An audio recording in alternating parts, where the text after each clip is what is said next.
श्री शौनक जी ने कहा, आप धन्य हैं। सूत जी, आप परमार्थ तत्व के ज्ञाता हैं। आपने हम पर कृपा करके हमें यह अद्भुत और दिव्य कथा सुनाई है। भूतल पर इस कथा के समान कल्याण का और कोई साधन नहीं है। आपकी कृपा से यह बात हमने समझ ली है।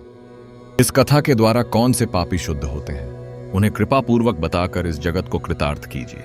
सूत जी बोले, मुने, जो मनुष्य पाप, दुराचार तथा काम, क्रोध, मद, लोभ में निरंतर डूबे रहते हैं, वे भी शिव पुराण पढ़ने अथवा सुनने से शुद्ध हो जाते हैं तथा उनके पापों का पूर्णतया नाश हो जाता है।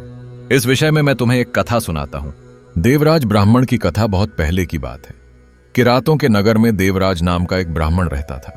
वह ज्ञान में दुर्बल, गरीब, रस बेचने वाला तथा वैदिक धर्म से विमुख था। वह स्नान संध्या नहीं करता था तथा उसमें वैश्य वृत्ति बढ़ती ही जा रही थी। वह भक्तों को ठगता था। उसने अनेक मनुष्यों को मारकर उन सबका धन हड़प लिया था। उस पापी ने थोड़ा सा भी धन धर्म के काम में नहीं लगाया था। वह वेश्यागामी तथा आचार भ्रष्ट था। एक दिन वह घूमता हुआ दैव योग से प्रतिष्ठानपुर जा पहुंचा। वहां उसने एक शिवालय देखा जहां बहुत से साधु महात्मा एकत्र हुए थे। देवराज वहीं ठहर गया। वहां रात में उसे ज्वर आ गया और उसे बड़ी पीड़ा होने लगी। वहीं पर एक ब्राह्मण देवता शिव पुराण की कथा सुना रहे थे। ज्वर में पड़ा देवराज भी ब्राह्मण के मुख से शिव कथा को निरंतर सुनता रहता था। 1 मास बाद देवराज ज्वर से पीड़ित अवस्था में चल बसा। यमराज के दूत उसे बांधकर यमपुरी ले गए। तभी वहां शिवलोक से भगवान शिव के पार्षदगण आ गए। वे कर्पूर के समान उज्ज्वल थे। उनके हाथ में त्रिशूल, संपूर्ण शरीर पर भस्म और गले में रुद्राक्ष की माला उनके शरीर की शोभा बढ़ा रही थी।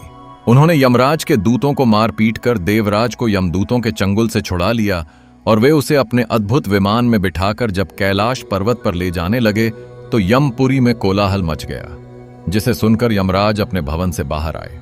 साक्षात रुद्रों के समान प्रतीत होने वाले इन दूतों का धर्मराज ने विधि पूर्वक पूजन कर ज्ञान दृष्टि से सारा मामला जान लिया। उन्होंने भय के कारण भगवान शिव के दूतों से कोई बात नहीं पूछी। तत्पश्चात शिवदूत देवराज को लेकर कैलाश चले गए और वहां पहुंचकर उन्होंने ब्राह्मण को करुणावतार भगवान शिव के हाथों में सौंप दिया। शौनक जी ने कहा, महाभाग सूत जी, आप सर्वज्ञ हैं। आपके कृपा प्रसाद से मैं कृतार्थ हुआ। इस इतिहास को सुनकर मेरा मन आनंदित हो गया है।